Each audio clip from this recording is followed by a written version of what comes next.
Sekarang jelaslah bahwa firman Allah sungguh hidup dan berkuasa.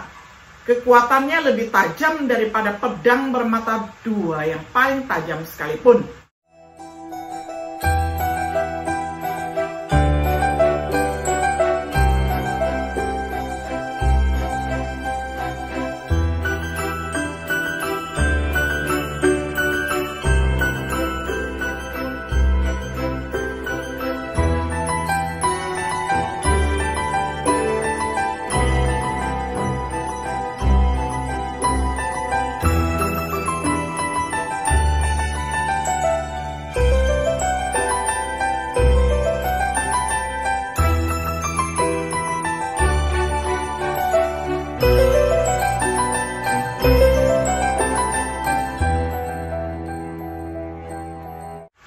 Shalom, sahabat Biblika yang dikasih oleh Tuhan.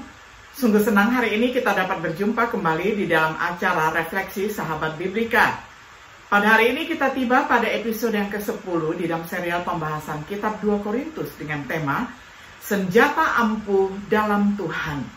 Saya akan membacakan firman Tuhan untuk kita semuanya dari kitab 2 Korintus pasal 10 ayat 3 hingga ayat yang kelima. Saya akan bacakan untuk kita semuanya di dalam terjemahan sederhana Indonesia. Kami tidak berjuang secara duniawi, meskipun kami masih hidup di dunia ini.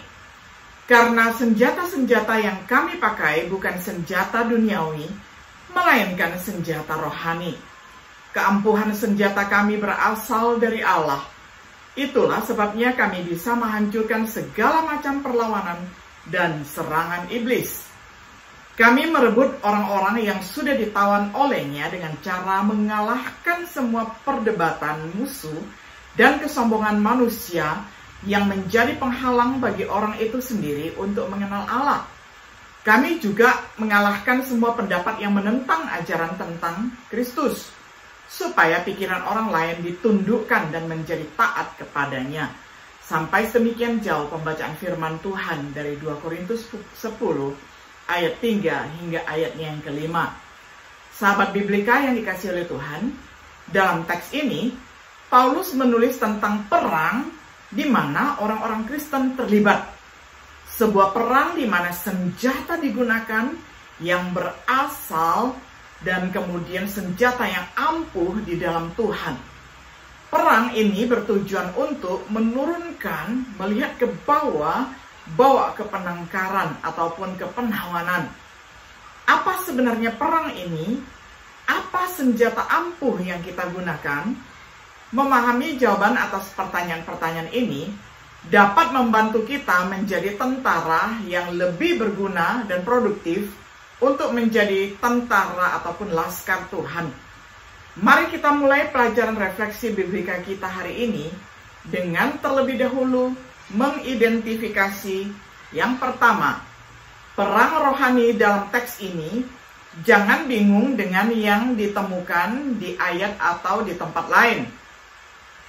Ini bukan perang yang sama seperti yang dijelaskan di dalam Roma 7 ayat 23. Tetapi ternyata ada sesuatu seperti peraturan lain yang bekerja dalam diri saya. Peraturan itu berlawanan dengan peraturan Allah yang saya sukai dalam hati saya. Peraturan lain yang bekerja dalam anggota-anggota tubuh saya adalah kuasa dosa, dan kuasa dosa itu mengikat saya supaya saya menjadi budak dosa. Atau seperti yang dijelaskan di dalam 1 Petrus 2 ayat 11. Saudara-saudari yang saya kasihi, kita bagaikan pendatang dan orang yang tidak menetap di dunia. Karena itu, saya mohon supaya kamu semua tidak mengikuti keinginan-keinginan badanimu yang berdosa. Hawa nafsu itulah yang berperang melawan keinginan jiwa kita. Di bagian tersebut, perang yang berbeda sedang dibahas, di mana ada pertempuran yang berkecamuk di dalam diri kita masing-masing. Di bagian-bagian itu, peperangan adalah perang internal di dalam diri seseorang. Sedangkan perang dalam teks ini yang kita bahas adalah perang eksternal, di mana kita terlibat dalam pertempuran dengan orang lain. Konteks dari 2 Korintus harus memperjelas hal ini karena Paulus membela kerasulan dan pelayanannya terhadap guru-guru palsu. Perang ini adalah yang melibatkan argumen, pengetahuan, dan pikiran. Begitulah medan pertempuran dalam perang ini. Ini adalah perang yang terjadi setiap kali kita mencoba untuk memimpin saudara keluar dari kesalahan, mengubah seseorang menjadi pengikut Kristus. Tujuan dalam perang ini seperti yang dijelaskan oleh Paulus, untuk mengalahkan setiap argumen atau posisi yang melawan pengetahuan Tuhan, apa yang telah dia ungkapkan. 2 Korintus 10 ayat 5a. Untuk membawa seseorang yang memiliki pemikiran seperti itu ke dalam tawanan ketaatan Kristus. 2 Korintus 10 ayat 5b. Yaitu menjadi hamba Kristus. Begitulah perang dari bagian ini. Anda mungkin tidak memikirkannya dengan cara ini, tetapi setiap kali kita mencoba untuk mengajar seseorang, kita terlibat dalam pertempuran untuk Kristus. Bagaimana kita melawan perang ini?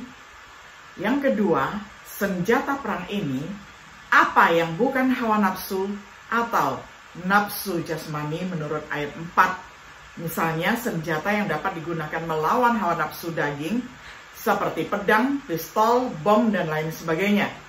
Senjata-senjata ini mungkin menawan orang, tetapi belum tentu pikiran mereka. Tubuh mereka mungkin diperbudak, tetapi bukan pikiran mereka. Ini adalah kelemahan yang melekat pada perang salib. Misalnya, senjata hawa nafsu daging adalah kebencian, pertengkaran, ledakan amarah, ambisi egois. Emosi seperti itu adalah perbuatan daging dan dirujuk dalam Galatia 5 ayat 19-21. Sayangnya, perbuatan daging ini sering digunakan sebagai senjata untuk memenangkan argumen. Paling-paling yang bisa mereka lakukan adalah membungkam lawan melalui intimidasi. Tapi berapa biayanya? Lawan tidak diselamatkan yang seharusnya menjadi tujuan kita. Dan orang Kristen yang menggunakan senjata seperti itu berada di bawah kutukan dari Galatia 5 ayat 21. Jadi senjata kita tidak untuk menjadi duniawi, baik melawan hawa nafsu atau nafsu jasmani. Tapi kita punya senjata, dan senjata yang ampuh dalam Tuhan. Pertama dan terpenting, kita memiliki pedang roh, yakni sebagaimana yang tercatat di dalam Efesus 6 ayat 17, yang merupakan firman Tuhan. Kecuali kita menggunakan firman ini, semua usaha kita akan sia-sia, karena itu adalah firman Tuhan yang hidup dan berkuasa. Sekarang jelaslah bahwa firman Allah sungguh hidup dan berkuasa. Kekuatannya lebih tajam daripada pedang bermata dua yang paling tajam sekalipun. Firman Allah sangat berkuasa sampai bisa menembus batin kita, sehingga dapat menyingkap pikiran, keinginan, dan niat hati kita yang sebenarnya. Ibrani 4 ayat 12. Kemudian, pedang roh ini mampu menghasilkan iman, sebagaimana yang dikatakan di dalam kitab Roma 10 ayat 16-17. Jadi, orang-orang menjadi percaya karena mereka mendengar berita keselamatan dari Allah. Dan mereka mendengar berita itu karena ada orang yang menyampaikannya. Tetapi tidak semua orang siap menerima kabar baik itu, khususnya orang Yahudi. Itulah sebabnya Nabi Yesaya mengeluh kepada Allah mengenai bangsa itu.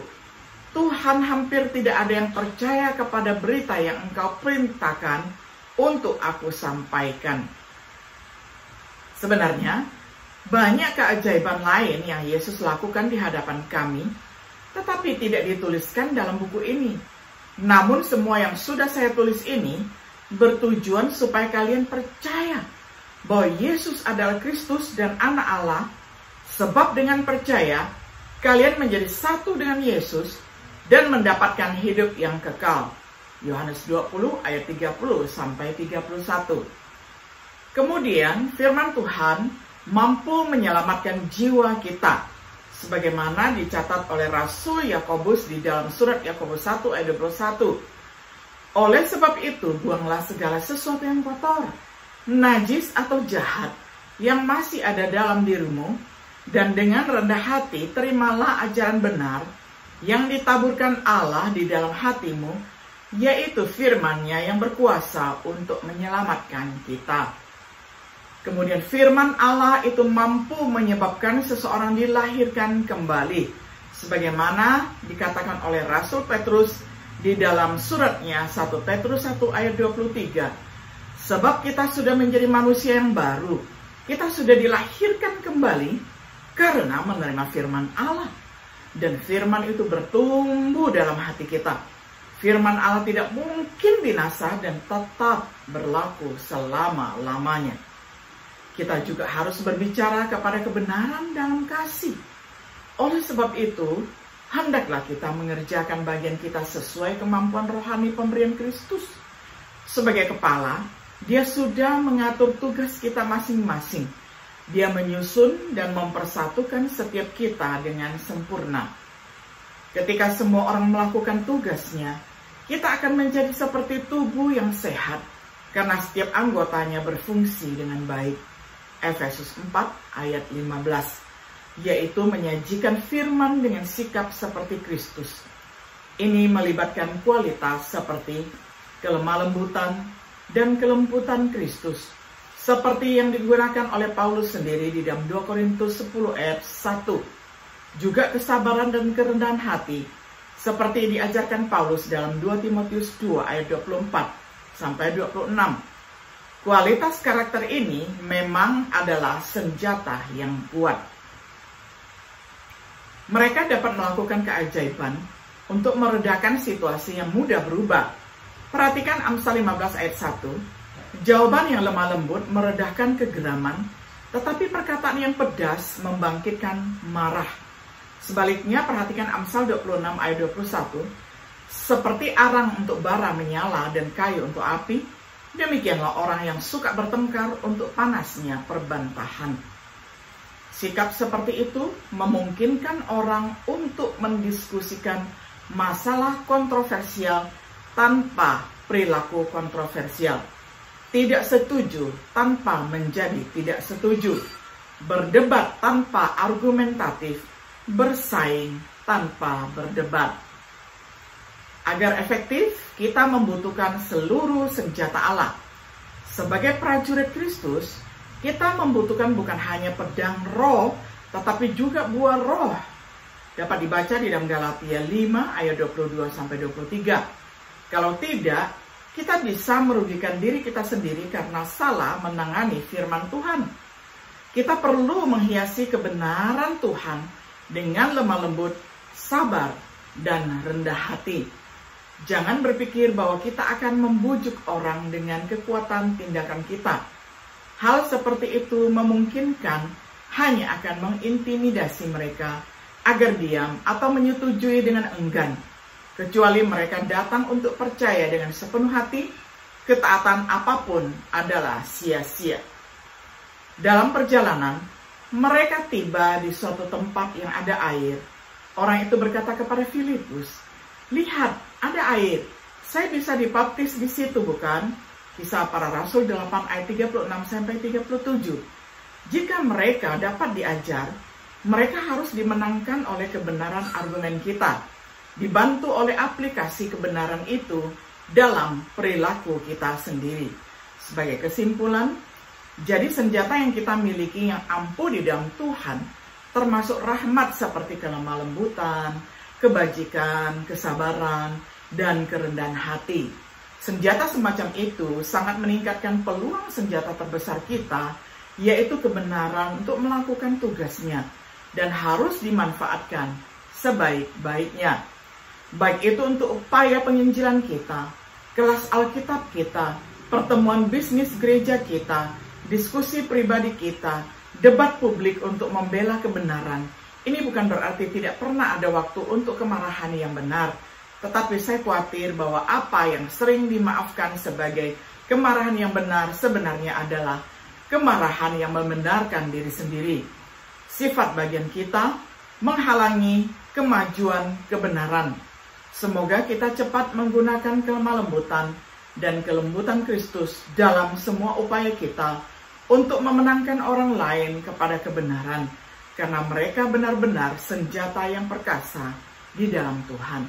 Sahabat Biblika yang dikasihi oleh Tuhan, kiranya setiap diri kita yang sudah diperlengkapi oleh Allah dengan senjata yang paling ampuh, yakni pedang roh firman Allah, kita boleh menggunakan seluruh perlengkapan senjata Allah lainnya untuk berperang, baik untuk internal maupun eksternal.